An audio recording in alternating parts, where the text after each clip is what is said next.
Bien, aujourd'hui nous allons parler donc de la croyance. Alors la croyance est un très vaste domaine.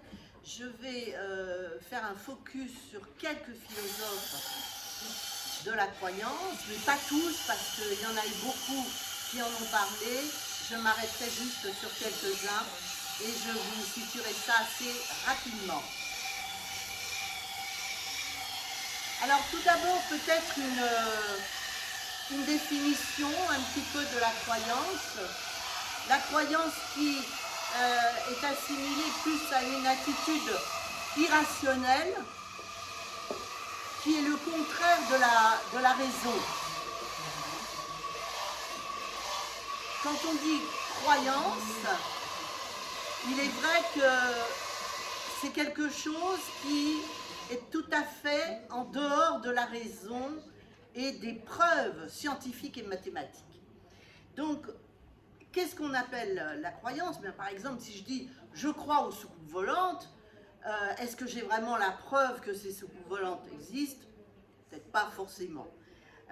Il y a ce qu'on appelle des faux savoirs et ce qu'il y a des savoirs douteux. Alors, les faux savoirs, par exemple, dans l'Antiquité, il y a un faux savoir qui était très, très célèbre, c'est de dire que la Terre était plate et qu'elle ne tournait pas autour du Soleil, que c'était le centre du monde et que tout le monde tournait autour d'elle.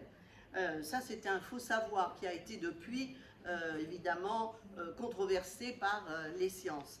Et puis, vous avez ce qu'on appelle le savoir douteux.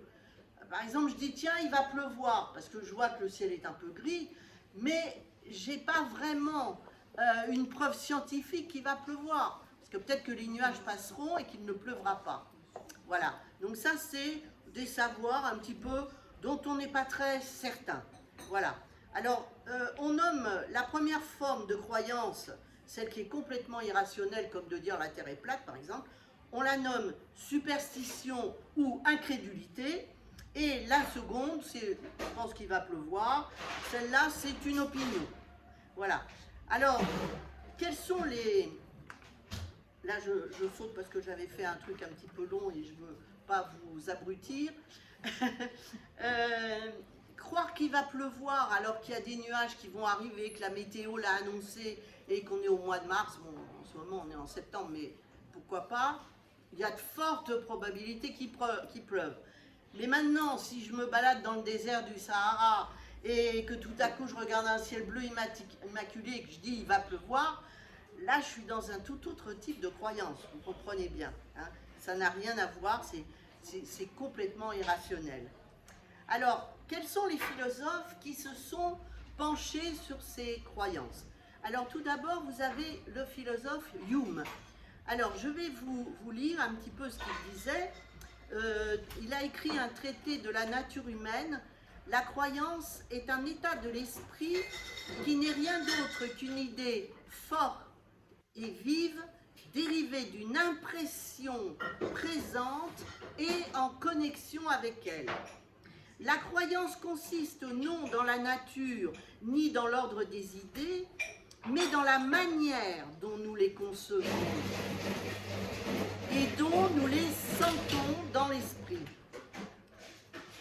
Je ne peux, je l'avoue, expliquer parfaitement ce sentiment, cette manière de concevoir. Nous pouvons employer des mots qui expriment quelque chose d'approchant, mais son véritable nom, son vrai nom, c'est le terme croyance. Ce terme, chacun le comprend dans la vie courante. En philosophie, nous ne pouvons rien faire de plus que d'affirmer que l'esprit sent quelque chose, qui distingue les idées du jugement des fictions de l'imagination. Ça, c'est ce que disait Hume.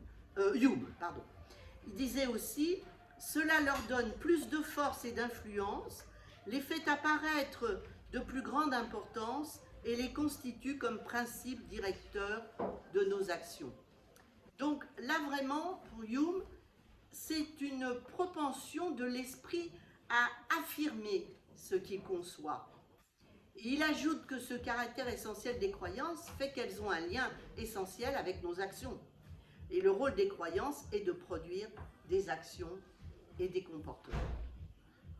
Donc, pour Hume, la croyance est un moteur de notre action et donc de la vie.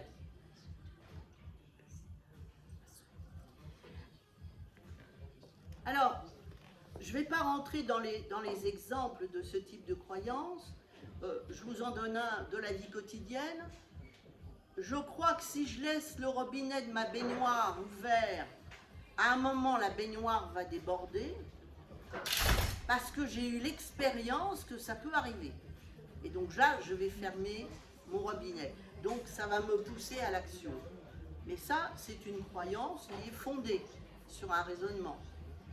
Maintenant, je crois qu'il va pleuvoir, mais il n'y a rien qui peut dire qu'il va pleuvoir, mais je vais quand même prendre un parapluie parce qu'on ne sait jamais. Ou alors aujourd'hui, bon, il fait 21 dehors, mais peut-être que ce soir, il fera froid, donc je vais prendre un manteau. Vous voyez, ça aussi, c'est un type de croyance qui n'est pas forcément fondée sur une réalité scientifique, mais plus sur une idée qu'on se fait des choses.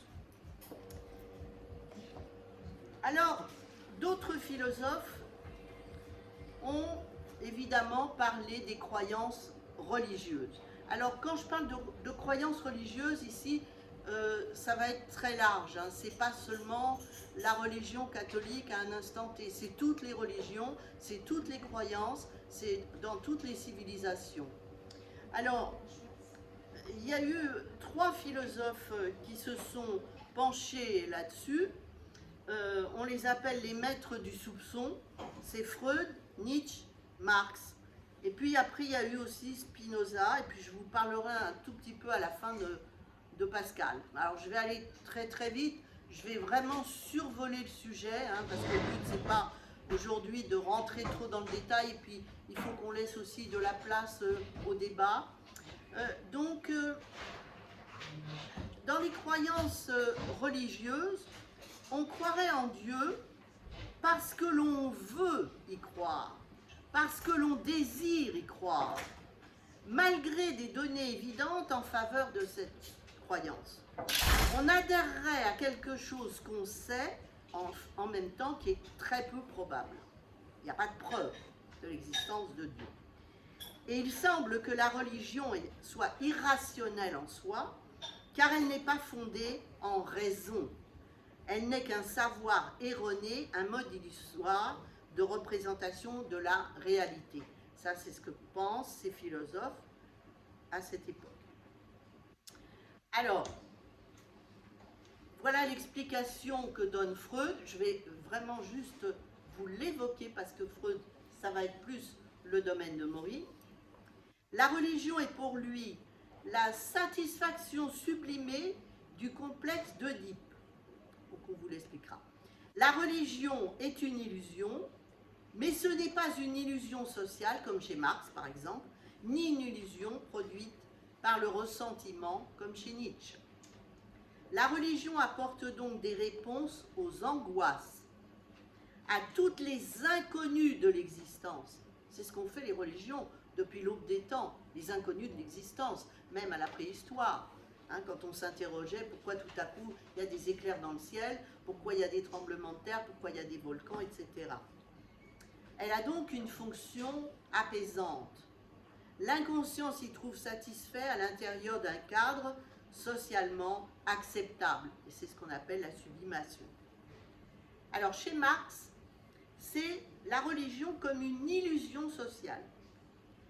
La misère, alors je cite Marx, la misère religieuse est à la fois l'expression de la misère réelle et d'autre part la protestation contre cette misère. La religion est le soupir de la créature accablée, le cœur d'un homme sans cœur, comme elle est l'esprit des temps privés d'esprit. Elle est l'opium du peuple. Je crois que vous connaissez parfaitement cette définition. La suppression de la religion comme bonheur illusoire du peuple, c'est toujours Marx qui parle, est une exigence de son bonheur réel. L'exigence de renoncer à une condition qui a besoin d'illusion. La critique de la religion est ainsi virtuellement la critique de la vallée des larmes dont la religion est l'auréole. Alors, la thèse de Marc est la suivante, vous l'avez bien compris, la religion et donc Dieu sont des productions de l'homme. Ce qui est réel dans la vie humaine, ce sont les rapports politiques et économiques que les hommes entretiennent entre eux. Ça, c'est du concret, ça on peut le toucher, on peut le prouver. Voilà. La religion résulte donc de ces rapports. Elle va être le moyen qu'ont ceux qui profitent de ces rapports de pérenniser leurs privilèges. La religion, en effet, va inverser la conscience que les hommes ont d'eux-mêmes. Elle va déréaliser ce qui est réellement vécu, les rapports sociaux et économiques, et donner une réalité à un monde fantastique, imaginaire, qui compensera les difficultés de la vie d'ici-bas. Donc ça, c'est Marx. Nietzsche, maintenant. Alors, chez Nietzsche, la religion, c'est comme une illusion produite par le ressentiment. C'est pour lui l'imposition d'un monde imaginaire. Ce monde est analysable en termes de causes, de faits, de psychologie, de réalité, comme le monde réel, sauf que tout y est imaginaire. Exemple, Dieu sera cause de tout, ou bien le pardon des péchés sera l'effet de la miséricorde humaine. La religion est donc un lexique grâce auquel on peut désigner des entités fictives. Et c'est une morale des esclaves, la justification théorique de la faiblesse et de l'impuissance. C'est pas moi qui parle, c'est Nietzsche. Et enfin, vous connaissez tous l'argument du pari de Pascal. En cette vie, nous pouvons connaître l'existence de Dieu par la raison. Le libertin qui veut s'adonner à une vie dans laquelle il s'adonnerait à tous les plaisirs sans se soucier de son salut, s'appuie sur cela pour fonder objectivement son choix moral. Pascal lui répond ici au contraire, si la raison n'y peut rien déterminer, alors parions. Il va attirer l'attention de l'athée qui veut convertir sur ce qu'il est sage de faire quand on joue. La condition humaine est comparable à un jeu, suivant que nous devons croire ou pas à l'existence de Dieu, à l'immortalité de l'âme, aux règles austères de la morale chrétienne, et que nous ne devons pas y croire. Notre vie doit être réglée d'une façon toute différente. Or, nous ne pouvons prouver ni l'un ni l'autre. Et la sagesse serait donc que nous nous abstenions sur ces sujets de toute conviction, de tout jugement et de toute action. Seulement, une telle abstention est impossible car nous sommes embarqués. Il faut donc fatalement que nous agissions comme si la religion était véritable et que nous nous conduisions en dehors d'elle et contre elle. Et nous le désirions ou non, il nous faut prendre ce pari.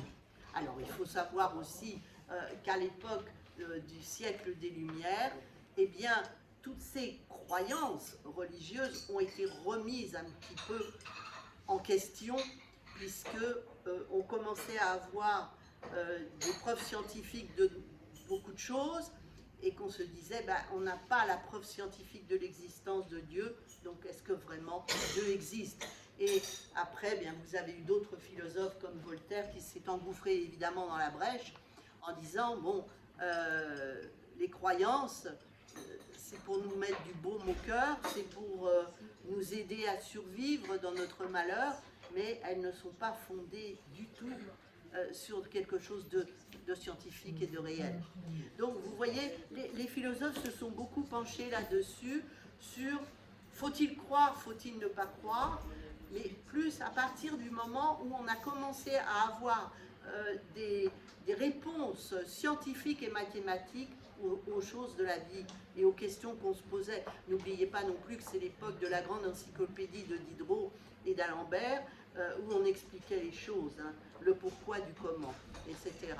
Donc voilà, sur la partie philosophique, je dirais que les croyances, c'est un petit peu ça, hein, vous voyez. c'est des croyances pour aider l'homme à survivre à ses questionnements et à ses angoisses essentiellement. Et la croyance n'est absolument pas fondée sur quelque chose de scientifique. C'est quelque chose de complètement empirique. Voilà, pour la partie philosophique de la croyance. Alors, j'ai parlé un petit peu fort, mais c'est pour l'enregistrement. Hein. Voilà. C'est une grande première et on demande votre compréhension. Merci. Merci Célia.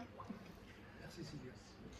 Donc, je vais aborder les croyances en psychanalyse à travers divers domaines entre la peur et la sublimation. Vous allez voir que c'est deux choses différentes mais qui sont intrinsèquement liées.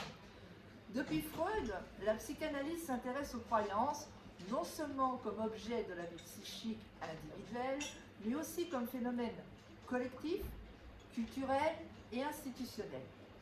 Les croyances apparaissent comme des tentatives d'organiser l'angoisse et de transformer notre énergie pulsionnelle en système symbolique. À travers divers domaines, comme la clinique, comme la religion, comme l'a abordé Sylvia, l'art, la science et les institutions, on peut observer les diversités des fonctions que la croyance remplit pour le sujet et pour les groupes. Les croyances constituent un objet central de réflexion. Pour la psychanalyse, elle se situe entre l'articulation du fantasme, du symbolique et du collectif. Qu'elles soient religieuses, idéologiques, ésotériques, idiosyncratiques, elles ont pour fonction de donner un cadre à l'angoisse et de soutenir le désir. Dans le cadre clinique, on observe que la croyance peut être défensive, structurante ou aliénante. Je vais aborder dans le cadre du champ clinique la croyance tout d'abord comme structure défensive et support du transfert. En clinique psychanalytique, la croyance est omniprésente. La croyance dans la cure, dans l'analyse, dans l'efficacité des interprétations. Freud a montré que la suggestion et la confiance dans l'analyse étaient des conditions du transfert. Bion parle de capacité de rêverie et de fonctions contenantes qui impliquent un minimum de foi dans le processus analytique. Dans ce domaine, la croyance agit comme support transitoire permettant au patient de s'engager dans un travail psychique tout en révélant ses angoisses primitives et ses mécanismes défensifs. Dans le domaine religieux et spirituel, on va prendre la croyance comme illusion et comme cadre symbolique. Freud, dans son livre « Dans l'avenir d'une illusion » en 1927, considère la religion comme une illusion protectrice, dérivée du complexe paternel et de l'angoisse de mort. Klein et Bion voient dans le rituel et les pratiques religieuses des formes de contenance de l'angoisse persécutive. Quant à Jung, il unit l'expression des archétypes collectifs et du processus d'individuation. Ainsi, la croyance religieuse est un lieu privilégié pour comprendre comment le psychisme transforme la peur et pulsion en représentation partagée. La croyance dans l'art et la culture. Et là, on va aborder donc la sublimation. Croyance et sublimation. L'art peut être compris comme un espace où la croyance se déplace et se sublime. Freud y voit une issue sublimatoire. Aux pulsions sexuelles ou agressives, Lacan, quant à lui, reformule la sublimation. Il la nomme élever l'objet à la dignité de la chose. La croyance dans l'art, dans le symbole ou dans l'artiste, opère comme un moteur de création. Un exemple, les mythes fondateurs des sociétés, les icônes artistiques, les récits nationaux, autant de supports de croyances collectives qui organisent l'imaginaire. Dans le domaine scientifique, toujours en psychanalyse, bien entendu, je ne m'aborderai pas autre chose, croyance et savoir. La psychanalyse elle-même a été confrontée à la question de la croyance. Freud insistait sur l'ancrage scientifique de sa démarche, mais reconnaissait que la foi dans la méthode analytique jouait un rôle dans l'engagement du patient. Aujourd'hui, on observe des croyances dans la science comme système quasi-religieux, des résistances liées à des croyances préexistantes comme le conspirationnisme, le climato-scepticisme, la psychanalyse, y voient un transfert de croyances vers des figures d'autorité ou des systèmes explicatifs, qui peut être analysé comme un besoin de contenir l'angoisse face à l'incertitude. Dans le cas des institutions et de la société, la croyance comme un ciment, vraiment quelque chose de fort, collectif. Les institutions, l'école, la justice, la santé, le travail, etc., reposent sur des croyances partagées. Alors oui, les valeurs, les codes, les règles, la hiérarchie. Ces croyances constituent des cadres symboliques permettant de contenir l'agressivité et d'organiser le lien social, ainsi que des lieux d'identification où le sujet trouve ses repères. Médecin, hôpital, exemple. La psychanalyse institutionnelle, dont Didier Anzieux et Caès ont écrit des ouvrages dessus, montre que ces croyances peuvent être défensives, idéologie du groupe, ou créatives, c'est-à-dire capacité du collectif à transformer. On en vit actuellement, on est en plein dedans. L'approche freudienne, croyance, angoisse et illusion, 1927, Freud, voit la religion comme l'avenir d'une illusion. Elle protège de l'angoisse de mort et du destin. Les croyances fonctionnent comme des formations de compromis entre pulsion et la réalité externe. La peur est l'expression de l'angoisse infantile, perte, castration, punition. Sublimation, transformation des pulsions sexuelles ou agressives en production culturelle, rites ou idéaux. Et pour ça, je vais vous donner un cas clinique, un de mes patients. Voilà, bon, j'exerce quand même depuis 2009. Donc j'ai pris Monsieur M, on va l'appeler comme ça, qui a 42 ans et qui a des croyances obsessionnelles. Monsieur M consulte pour des crises d'angoisse. Il confie qu'il lit chaque matin un verset biblique en y cherchant des signes pour la journée. Cette pratique a débuté après un décès familial. L'analyse montre que cette croyance fonctionne comme un rituel d'apaisement face à l'angoisse, de perte. Au fil des séances, il parvient à relier ces pratiques à la figure d'un père très strict, ouvrant ainsi la voie à une élaboration et à une sublimation, puisque ensuite il s'est mis à écrire. Pour lui, il a sublimé sa peur, il a sublimé son angoisse à travers l'écriture et certaines activités artistiques, notamment c'était la ferronnerie. Voilà, je cherchais le mot. Voilà. Je vais prendre maintenant les psychanalystes Klein et Bion, à travers la croyance comme une défense contre l'angoisse persécutive, et aussi Mélanie Klein. Pour Mélanie Klein, l'enfant projette ses pulsions destructrices, hein, vous savez, l'enfant il va jeter sur des mauvais objets, et idéalise les bons objets. Les croyances s'enracinent dans ces positions primitives que cite Mélanie Klein. Bion est le prolongement, en fin de compte, prolonge Mélanie Klein. Il introduit l'idée d'une fonction contenante. Certaines croyances agissent comme un contenant psychique. Un cas clinique, parce que sinon très théorique. Madame F, allez, on va changer, un homme, une femme, parité. Hein. Madame F a 29 ans. Elle me consulte pour une spiritualité ésotérique. Madame F a connu dans l'enfance des séparations répétées. Elle consulte après avoir adhéré à un groupe ésotérique qui promet protection et purification.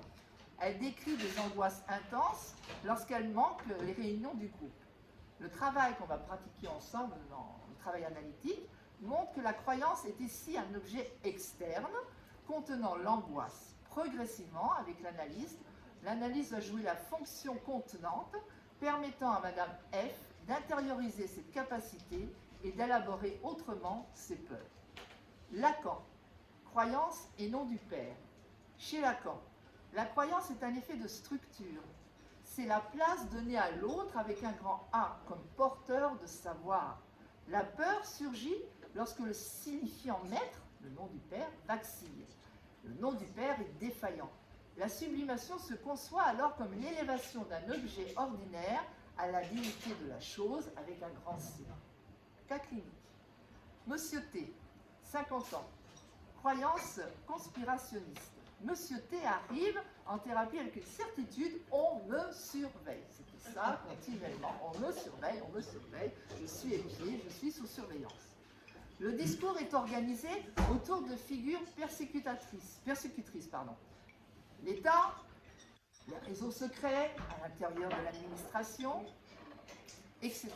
L'analyse révèle une carence du tiers symbolique dans son histoire familiale. Le travail analytique n'est pas de casser la croyance, mais de restaurer un cadre symbolique pour que le sujet puisse redistribuer ses signifiants et réduire l'angoisse persécutive. On pourra parler d'objets paranoïdes, mais ça c'est un autre sujet. Jung et le post-Jungis, l'archétype et l'individuation. Pour Jung, les croyances traduisent l'activité des archétypes et l'inconscient collectif, que va largement aborder Charles Imbert. La peur est le signe d'un déséquilibre entre conscient et inconscient. La sublimation prend la forme d'un processus d'individuation, intégrer le contenu inconscient pour construire une identité singulière. Cas clinique, Madame D, 60 ans, rêve et mythe personnel.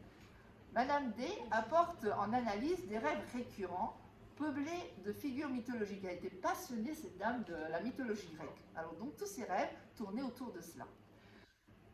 Bon, son intérêt pour les mythes antiques l'aide à symboliser un traumatisme, un trauma précoce.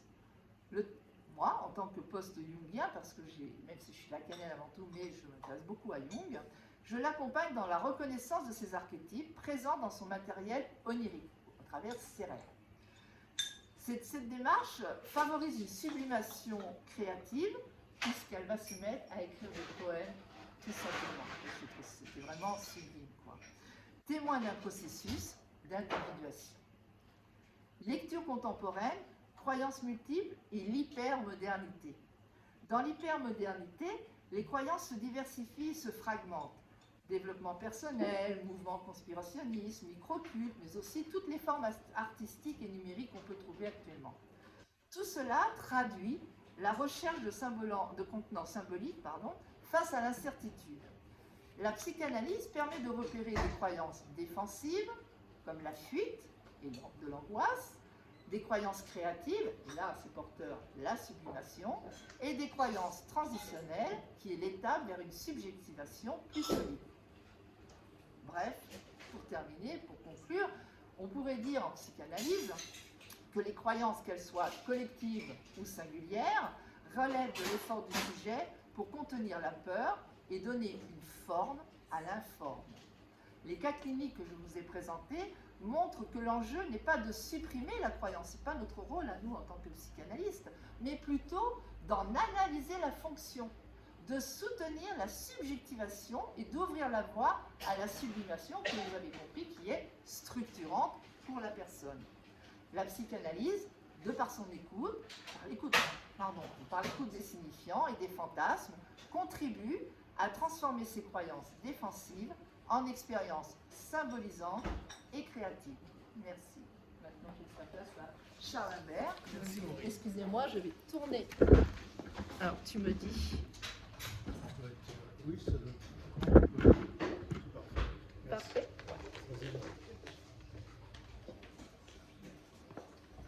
Maureen a incidemment parlé de l'inconscient collectif, et effectivement, c'est un réservoir d'une grande quantité d'archétypes.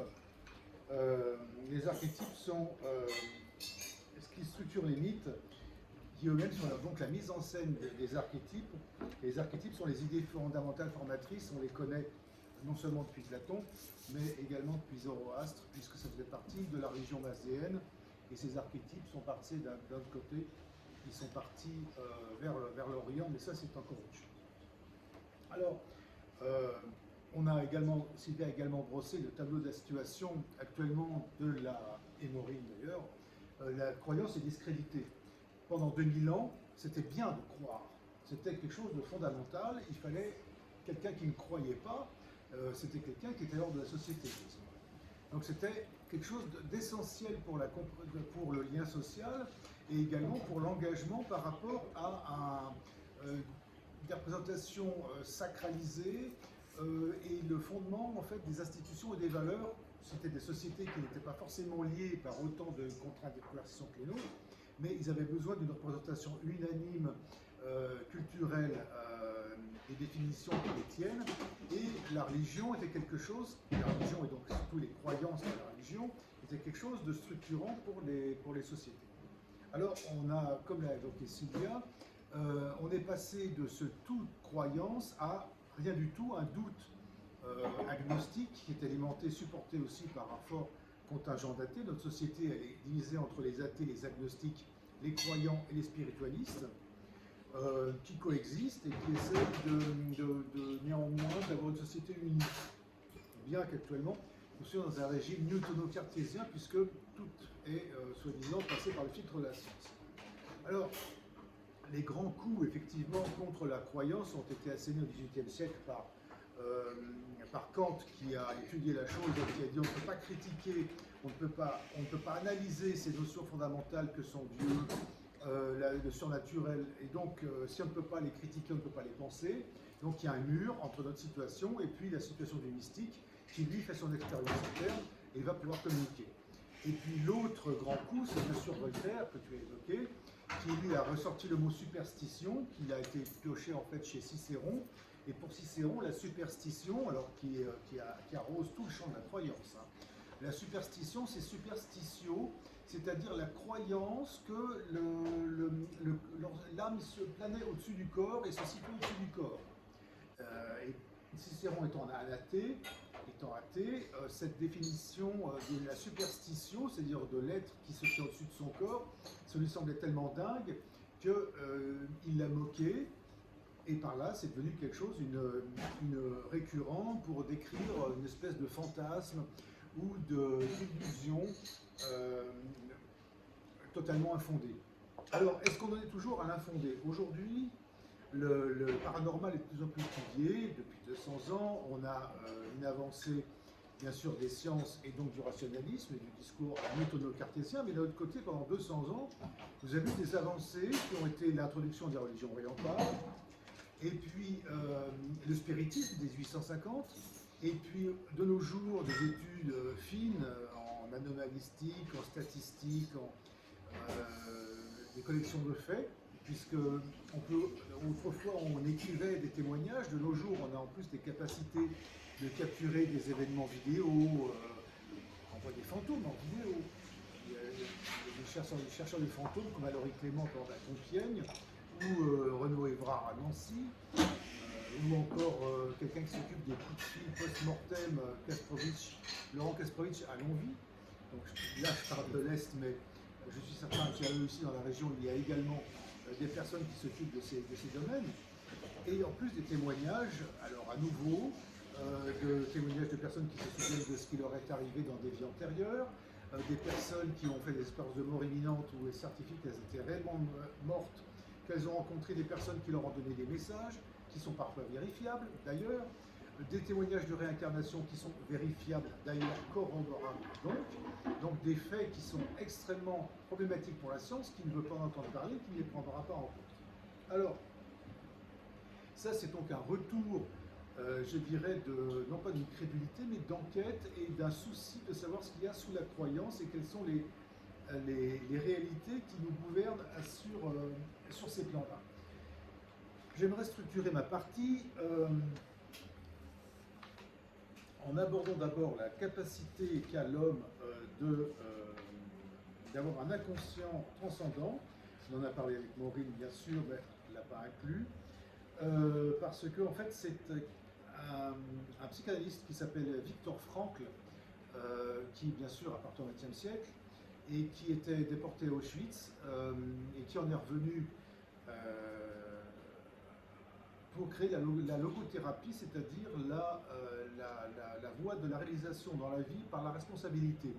Jung parlait de l'individuation, donc de réaliser son soi, de réaliser qui on est vraiment, et Frankl disait on ne peut réaliser qui on est vraiment qu'en réalisant son essence, sa mission, quelque part, ce qu'on doit faire sur Terre et qui va nous correspondre, et ça sera donc la réalisation de soi. Et cette dimension de l'inconscient, il la trouve mal perçue par Freud, qui en faisait un déterminant de l'individu, un accessoire du ça. Alors le ça, c'est l'accessoire, c'est l'inconscient pulsionnel, n'est-ce pas? Donc cette dimension transcendante n'est pas déterminante, elle ne s'impose pas, mais elle est basiquement existentielle pour lui, et même spirituellement existentielle. Alors il assure que toute anamnèse, une anamnèse c'est le questionnaire clinique préalable à l'intervention d'un thérapeute. Le mot thérapeute est amusant, je ne sais pas si on parle tout à l'heure. Mais pour une cure, on fait une anamnèse, c'est donc un entretien clinique préalable pour instruire la situation des personnes consultantes. On va essayer de savoir où on est. Et donc, quand on fait ce questionnaire, ça amène et met en évidence une religiosité fondamentale qui a souvent des caractères enfantins. Et pourquoi enfantin? Parce que de nos jours, on ne l'a pas développé. Donc, il dit, lorsque la foi dépérit, elle se dénature. Il cite des cas de superstition, c'est-à-dire de peur symbolique.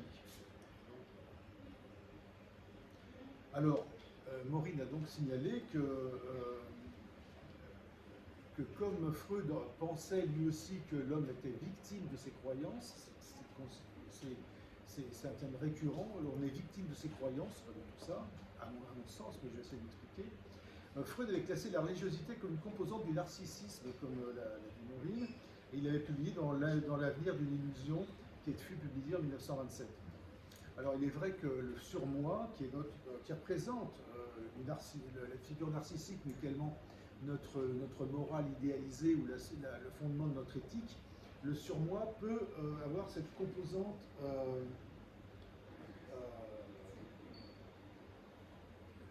s'appuyant sur des figurations morales. Et donc ça serait du côté, la quête de l'inconscient transcendant serait à chercher du côté du surmoi.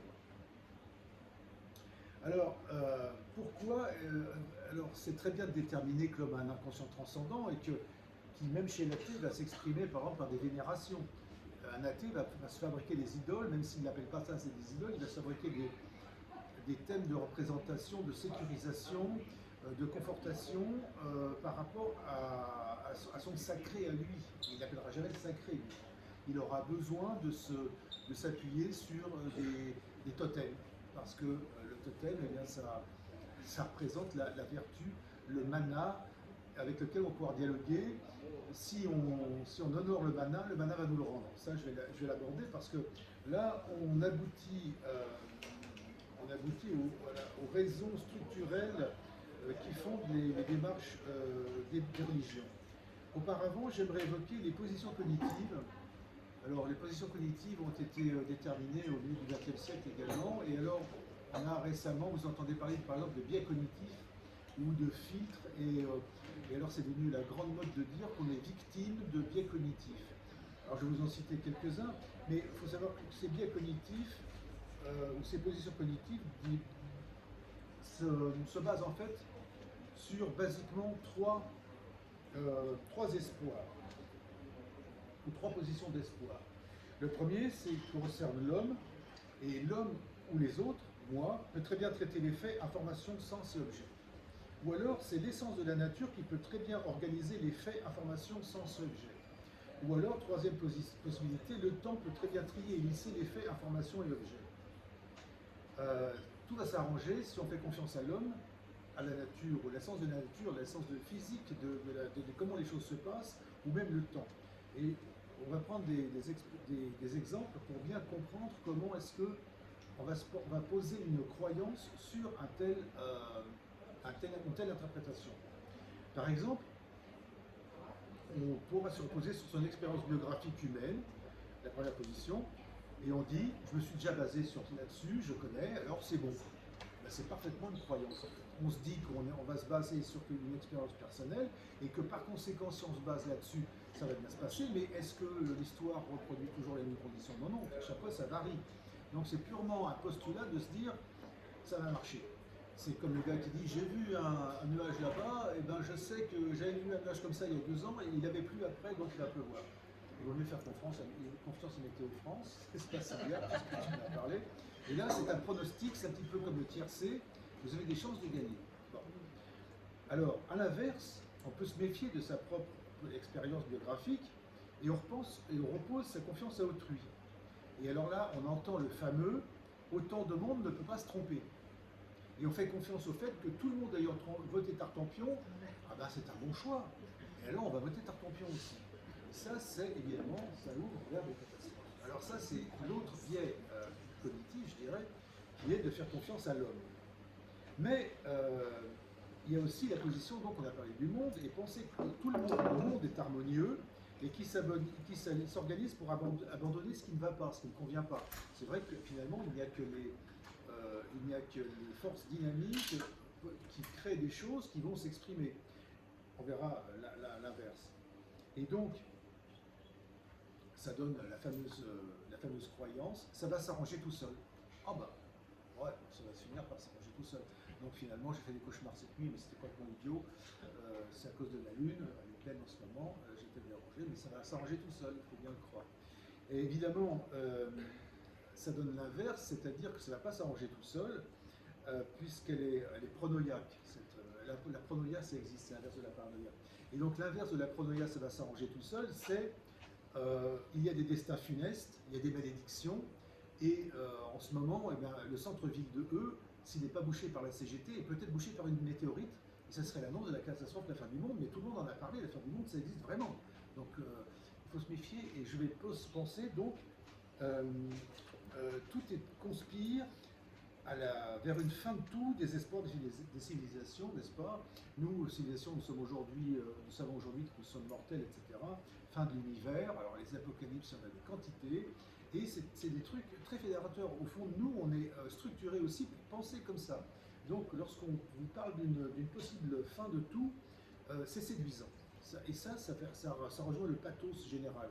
Et donc, le mécanisme Eros-Thanatos, dont ne nous a pas parlé Maureen, parce que ce n'est pas le sujet d'aujourd'hui. Et puis, il y a aussi la position par le temps. Donc là, on a vu la position par la nature, les choses vont s'arranger ou elles vont s'arranger. Et donc, le temps, on s'aperçoit que tout le monde abandonne les choses défectueuses, usées, cassées, etc., démodées. Et le temps, lui, va produire du frais, du neuf, de l'intact, du pleinement valide. Et donc, on entend, c'est très connu, la nouveauté, c'est excellent. Ça, c'est nouveau. Le nouveau, c'est extra. C'est une pure croyance que le nouveau, c'est extra.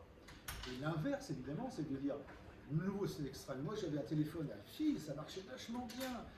J'avais telle solution, la photo argentique, mais c'était génial parce qu'on la tenait entre les mains, puis on pouvait corriger dessus, puis on pouvait se l'échanger, etc. Donc le passé, c'est pas mal. Et alors, à ce moment-là, on conserve le vieux truc et on dit, ne bougeons pas, pour le moment, c'est très bien comme ça. C'est très bien comme ça. Bon, sauf que, évidemment, votre fils, votre fille va vous dire, non, non, papa, maman, j'ai une autre solution, regarde, et tac, tac, tac, prends 3 coups de cuillère à peau, le geek vous montre que vous étiez dans l'erreur. Donc, en fait, ce sont des types de grandes réponses. Et alors, là-dessus, vous avez une déclinaison, je crois qu'il y a environ 200 biais cognitifs actuellement référencés. Donc, si vous allez sur Internet, vous allez voir des publications sur... bon, et ceci dit, il y en a 12. Alors, c'est pas pareil. Toi, tu parles de biais cognitifs en psychanalyse et en psychologie clinique. C'est un trouble du comportement de la pensée cognitive. C'est ce qu'on appelle les distorsions cognitives ou biais d'interprétation. Et on en a 12. Ça, c'est autre chose. C'est un trouble du comportement de la pensée. Merci. Voilà, c'est ça. Donc, voilà, ça c'est des exemples de comment actuellement on détermine des problèmes de croyance. Et donc, là, on est victime de la croyance dans un sens, si on accorde foi et si on s'investit trop dans ces solutions qui sont quand même quelque part, bah oui, c'est vrai, parfois il vaut mieux se fier à la majorité pour essayer de comprendre qu'est-ce qui se passe, etc. etc. Alors, la religion en elle-même, elle va proposer, elle, des cadres explicatifs, essayer de border tout ça, des croyances depuis très longtemps. On sait que c'est leur fondement. Ils manipulent les rites, les cultes, et c'est dans l'idée que si on honore la divinité en retour va nous gratifier. Par exemple, on remercie la divinité d'avoir de bonnes moissons, et on donne des actions de grâce, c'est Thanksgiving, et en échange, si on a bien récompensé, si on a bien dit merci à la divinité, l'année suivante, et si on honore Déméter, la déesse de la terre, on va avoir d'autres bonnes moissons. De même, si on fait un voyage, on fait un vœu, on dit si le voyage se passe bien, je te brûlerai 3 cierges Saint-Christophe. Et donc, c'est ce qu'on appelle l'ex voto, quand on revient de voyage et que ça s'est bien passé, on brûle 3 cierges pour dire merci. Donc il y a une espèce d'échange, j'aime Dieu, Dieu m'aime. C'est très connu dans l'Antiquité.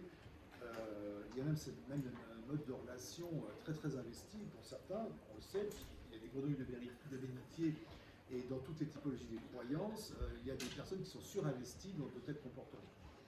Mais néanmoins, il y a à la base, disent les anthropologues, alors les anthropologues c'est des gens très intéressants, puisque vous avez par exemple Pierre Teilhard de Chardin, c'est un anthropologue, et c'est un jésuite, et c'est quelqu'un qui au milieu du XXe siècle a réintroduit l'idée qu'on ne parlerait pas ni de Dieu, ni de l'homme, la créature, mais il a appelé l'homme le phénomène humain, et Dieu il l'a appelé le milieu divin. À tel point que par la suite, vous avez eu des théologiens comme Henri de Lubac, ou des gens comme ça qui sont très peu connus, qui faisaient référence à Dieu en parlant du milieu. Alors c'est très, très curieux, mais c'est leur jargon et c'est leur position. Bon, et les anthropologues avaient trouvé qu'il y avait 6 religions chamaniques.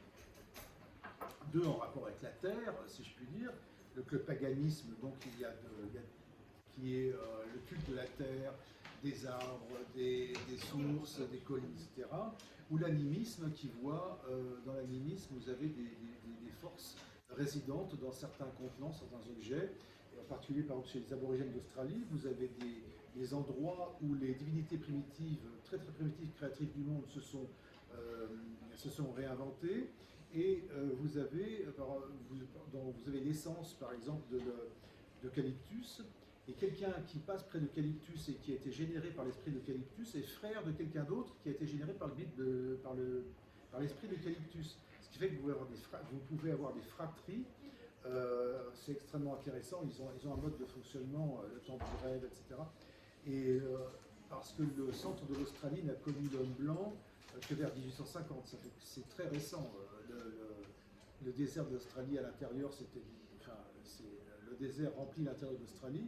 L'humain blanc occidental s'était intéressé aux côtes et il y a des quantités de tribus qui sont restées quasiment intactes avec des croyances qui sont à peine grattées. Il y a pas mal de recherches actuellement qui sont faites avec les outils modernes, donc encore plus respectueuses de ce qui se passe là-bas, et donc très intéressantes à étudier. Voilà, se renseigner.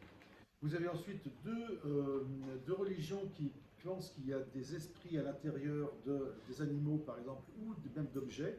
Donc les animaux, c'est le totémisme. Vous allez avoir des animaux totems, où vous allez avoir des représentations empilées de symboles qui représentent l'animal et l'esprit de l'animal. Alors le chien, c'est la fidélité, le corbeau, c'est l'intelligence, etc. Le serpent, c'est tellement énorme qu'il y a des ouvrages entiers sur l'archétype du serpent du dragon, vu par l'homme bien sûr, n'est-ce pas? Et le fétichisme, c'est l'idée qu'il y a dans des objets une force et que ça peut être canalisé, invoqué, porté, téléguidé, transféré. Et ça, ça débouche sur les sorcelleries, certaines sorcelleries, certaines formes qu'on connaît très bien.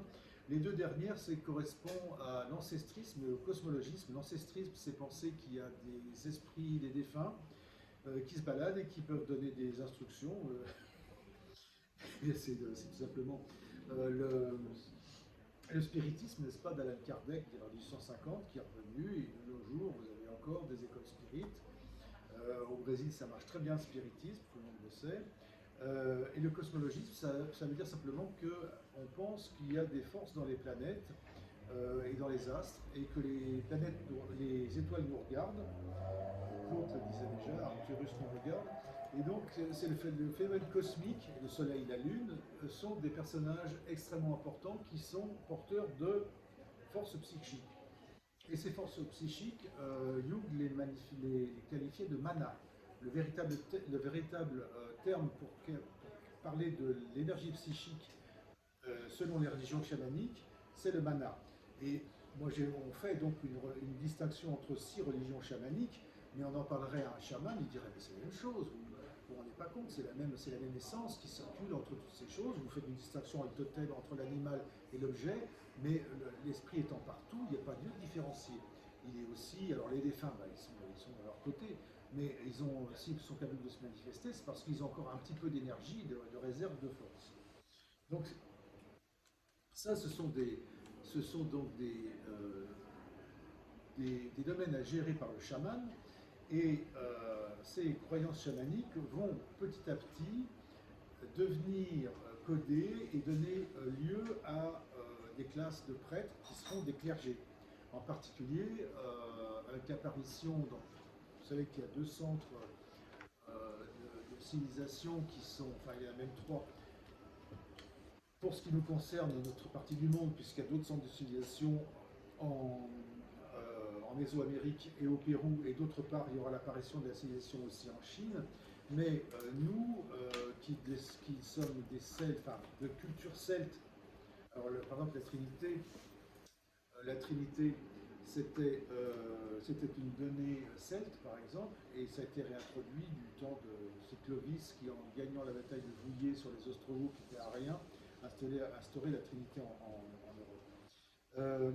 Et donc, les divinités gréco-romaines sont en fait la transformation des divinités du Tigre et de l'Euphrate, vous avez entendu parler, donc des Sumériens, des Mésopotamiens, qui sont une région du monde qui a vu apparaître un foyer de civilisation qui était certainement en contact avec l'autre foyer qui était la civilisation de l'Indus, Mohenjo-Daro, etc. Et au Pakistan, vous aviez également des villes très très anciennes qui datent de plus de 5000 avant Jésus-Christ.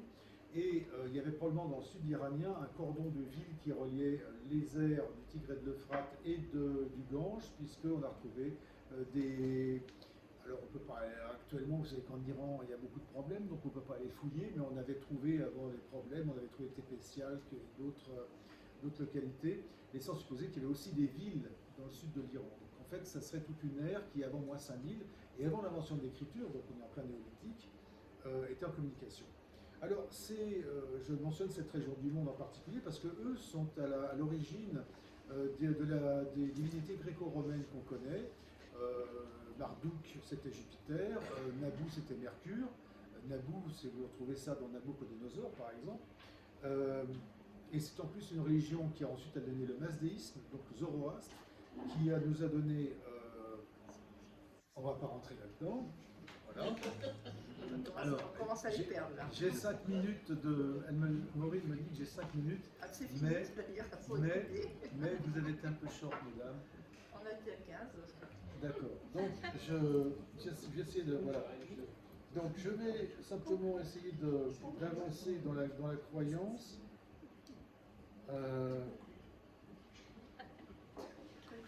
Oui. Oui, on envoie des salamalek, on reçoit de la bénédiction. C'est ça. C'est une communication à double sens. Je suis une bonne personne. Voilà. Donc, en plus, alors terminons un petit peu sur sur les 4 types de puissance que l'homme essaye d'éviter. Parce que l'homme est capable d'être un prophète, d'être un devin et d'être un mage, et d'être un guérisseur. Mais ça, il refuse de l'admettre, alors qu'il aurait cette capacité. Et c'est donc très dommage que leur déni des croyances ait aussi tourné le dos à ces capacités. Et on ne retrouvera la capacité peut-être de s'ouvrir à nos fondamentaux qu'en allant vers des religions ouvertes comme le bouddhisme, le Bouddha, c'est nous, hein, on doit tous atteindre la pleine réalisation, c'est-à-dire être tellement réalisé, avoir tellement progressé dans nos existences et sous certaines conditions bien sûr, qu'on est tellement élevé et correspondant à ce qu'on est, que finalement, lorsqu'on décédera, on ne reviendra pas. Il faut savoir que, oui, la réincarnation est un invariant. Je le mentionnais tout à l'heure, hein, on est en contact avec des défunts, donc non seulement il y a plein de défunts, ce qui voudrait dire qu'on ne décède pas, bon, c'est de la partie ésotérique, hein, on ne décède pas et en plus on revient. Et alors la fin de tout ce mécanisme de vie et de mort et de venir et de revenir, etc., serait d'être tellement raffiné dans son être essentiel qu'on atteindrait une capacité, un état de Bouddha, et donc la capacité de choisir de revenir ou pas. Et on reviendrait de toute façon par compassion, parce qu'on aurait envie d'aider. Donc c'est pas du tout une condamnation, simplement il y a des fois où on n'a pas de témoignage de ces états-là, parce que la personne étant tellement réalisée, elle n'a plus rien à raconter, on n'a pas de retour de ces personnes-là. Voilà. Donc, je souhaiterais encourager tout le monde à trouver sa véritable essence et essayer de se réaliser dans la voie du Bouddha au besoin. Sinon, n'oubliez pas que tous les dimanches, on vous distribue le corps du Christ sous forme de petites pastilles et que c'est un très bon matin d'école du pays.